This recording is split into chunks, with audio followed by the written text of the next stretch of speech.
ಇವತ್ತು ಎಲ್ಲರೂ ಪಾಲಿಸ್ಕೊಂಡು ಬರ್ತಾ ಇದ್ದೀವಿ.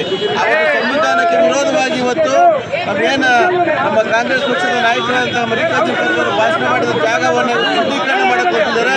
ನಿಜವಾಗ್ಲೂ ಇದು ಏನು ಕೃತ್ಯವನ್ನು ಬಿಜೆಪಿ ಯಾವುದೇ ಕಾರಣಕ್ಕೂ RSS ಬಿಜೆಪಿ ಮಾಡಬಾರ್ದು. ಯಾಕೆ ಅಂತ ಹೇಳಿದ್ರೆ ಅವರು ಫಸ್ಟ್ ಆಫ್ ಆಲ್ ಏನು ಮೊದಲನೇದಾಗಿ ಅವರು ಏನು ಬಿಜೆಪಿ ಪಕ್ಷದವರು RSS ಪಕ್ಷದವರು ಅವರು ಮನಸ್ಸನ್ನು ಶುದ್ಧೀಕರಣ ಮಾಡಿಕೊಳ್ಳಿ. ಆಮೇಲೆ ನಮ್ಮ ಖರ್ಗೆ ಸಾಹೇಬರು ಮಾತಾಡಿದ ಜಾಗವನ್ನು ಶುದ್ಧೀಕರಣ ಮಾಡಕ್ಕೆ ಕೊಡಲಿ. ಅವರು ಇಂಥ ಹೀನ ಕೃತ್ಯವನ್ನು ಮಾಡಬಾರ್ದು. ದಯಮಾಡಿ ಇದು ಖಂಡಿಸ್ತೀವಿ. ಅವರು ಬಿಜೆಪಿ ಯಾರು ಮಾಡಿದ್ದಾರೆ ಅವರು ದಯಮಾಡಿ ನಮ್ಮ ಖರ್ಗೆ ಸಾಹೇಬರು ಸಮ್ಮುಖದಲ್ಲಿ ಅವರು ಕ್ಷಮೆ ಯಾಚಿಸಬೇಕು ಅಂತ ನಾವು ಇವತ್ತು ಮಾಗಡಿ ಬ್ಲಾಕ್ ಮತ್ತೆ ಕುದುರೆ ಬ್ಲಾಕ್ ಒತ್ತಾಯ ಮಾಡ್ತಾ ಇದ್ದೀವಿ. ಕಾಂಗ್ರೆಸ್ನ ಸರ್ವೋಚ್ಚ ನಾಯಕರಾದಂಥ AICC ಅಧ್ಯಕ್ಷರು ಆದಂಥ ಮಲ್ಲಿಕಾರ್ಜುನ ಖರ್ಗೆ ಅವರು ಒಂದು ಸಭೆಯನ್ನು ಉದ್ದೇಶಿಸಿ ಭಾಷಣವನ್ನು ಮಾಡ್ತಾಯಿದ್ರು. ಆ ಭಾಷಣ ಒಬ್ಬ ದಲಿತರು ಭಾಷಣ ಮಾಡಿದ್ರು. ಈ ಜಾಗದಲ್ಲಿ ಈ ರಾಮಲೀಲಾ ಮೈದಾನದಲ್ಲಿ ಭಾಷಣ ಮಾಡಿದ್ರು ಅನ್ನೋ ಒಂದೇ ಉದ್ದೇಶವನ್ನು ಇಟ್ಕೊಂಡು ಜಾತಿಯ ಮನಸ್ಥಿತಿ ಉಳ್ಳ RSSನವರು ಮತ್ತು ಸಂಘ ಪರಿವಾರದವರು ಮತ್ತು BJPಯವರು ತಮ್ಮ ಜಾತಿಯ ಮನಸ್ಥಿತಿಯ ಅನ್ನು ಅರಿತು ಒಬ್ಬ ಸರ್ವೋಚ್ಚ ನಾಯಕನನ್ನು ಅವಮಾನ ಮಾಡಿ ಆ ನೆಲದಲ್ಲಿ ನಿಂತಹ ಮಲ್ಲಿಕಾರ್ಜುನ ಖರ್ಗೆ ಅವರ ಭಾಷಣದಿಂದ ಈ ಜಾಗ ಅಪವಿತ್ರವಾಗಿದೆ, ಅದನ್ನು ಶುಚಿಗೊಳಿಸ್ತೀವಿ ಅಂತ ಹೇಳಿ ಈ ಭಾರತದ ಸಂವಿಧಾನ ಏನು ಜಾತ್ಯತೀತ ಸಂವಿಧಾನ ಇತ್ತು ಅದಕ್ಕೆ ದ್ರೋಹವನ್ನು ಬಗ್ದಿದ್ದಾರೆ. RSSನವರು BJPಯ ಗೂಂಡಗಳು ಏನು ಕಂಡುಕೊಂಡಿದ್ದಾರೆ ಅಂದರೆ ಈ ದೇಶ ಅಂದರೆ ಹಿಂದುತ್ವ, ಮನುವಾದಿ, ಜಾತಿವಾದಿ ಅನ್ನೋ ಒಂದು ಅಡೆಪಟ್ಟದಲ್ಲಿ ಅವರು ಬದುಕ್ತಾ ಇದ್ದಾರೆ. ಈ ದೇಶ ಅಂದರೆ RSS ಗೂಂಡಗಳಿಗೆ ಮತ್ತು BJPಗಳಿಗೆ ತಮ್ಮ ಮೂಲಕ ನಾನು ಒಂದು ಬಹಿರಂಗ ಸವಾಲನ್ನು ಹಾಕ್ತಾ ಇದ್ದೇನೆ.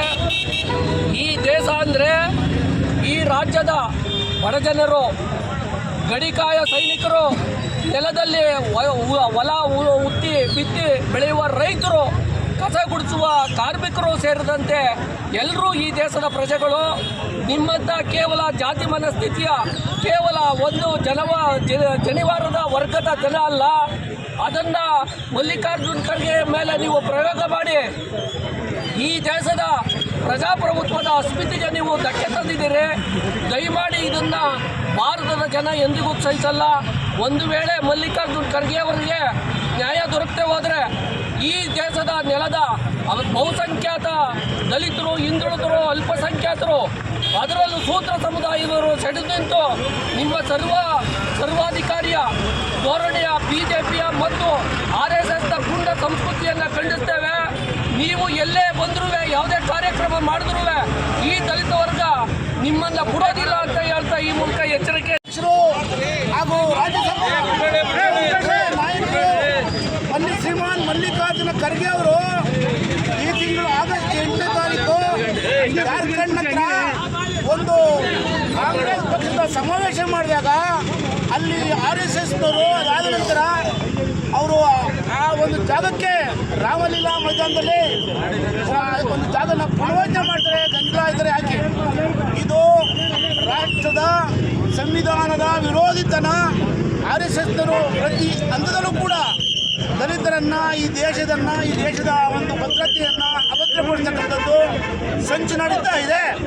ನಾವು ನಮ್ಮ ನಾಯಕರು, ಈ ಕರ್ನಾಟಕದ ಹೆಮ್ಮೆಯ ನಾಯಕರಾದಂಥ ಮಲ್ಲಿಕಾರ್ಜುನ ಖರ್ಗೆ ಅವರನ್ನು ಅವಮಾನ ಮಾಡಿರೋದು ಇದು ಖಂಡನೀಯ.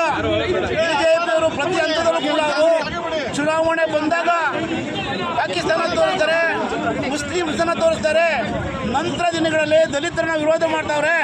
ಸಂವಿಧಾನ ಆಶಯವನ್ನು ವಿರುದ್ಧವಾಗಿ ನಡ್ತಕ್ಕಂಥದ್ದು RSS ಮತ್ತು ಮನುವಾದಿಗಳು ಈ ದೇಶದಲ್ಲಿ ನಮ್ಮನ್ನೆಲ್ಲ ತುಳಿತಕ್ಕಂಥ ಸಂಚು ಮಾಡ್ತಕ್ಕಂಥದ್ದು ಇದು ದುರಾದೃಷ್ಟಕರ.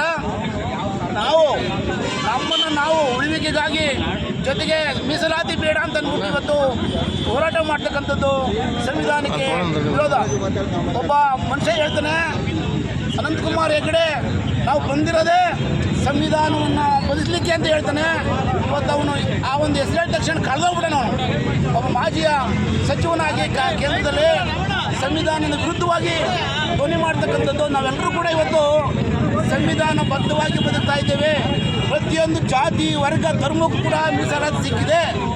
ಆ ಕಾರಣಕ್ಕೆ ಅವರು ಸಂವಿಧಾನ ಯಾಕೆ ವಿರೋಧಿಸ್ತಾರೆ ಅಂತಂದರೆ ಸಮಾನತೆ ಬೇಡ, ಏನು ಮನುವಾದಿಗಳು ಈ ದೇಶದಲ್ಲಿ ಇದ್ದರು ಹಿಂದವರು ಮಧ್ಯ ಏಷ್ಯಿಂದ ಬಂದಂಥ ಏನು ಆರ್ಯರು ಈ ದೇಶದ ನೆಲ ಸಂಸ್ಕೃತಿ ಕೃಷಿ ಸಂಸ್ಕೃತಿ ಈ ಜಾತಿ ವ್ಯವಸ್ಥೆಯನ್ನು ಹುಟ್ಟಾಕಿ ನಮ್ಮನ್ನು ಸರ್ವನಾಶ ಮಾಡಲಿಕ್ಕೆ ಹುನ್ನಾರ ಮಾಡ್ತಕ್ಕಂಥದ್ದು ಈ ದೇಶದ ವ್ಯವಸ್ಥೆಯನ್ನು ಬುಡಮೇಲು ಮಾಡ್ತಕ್ಕಂಥದ್ದು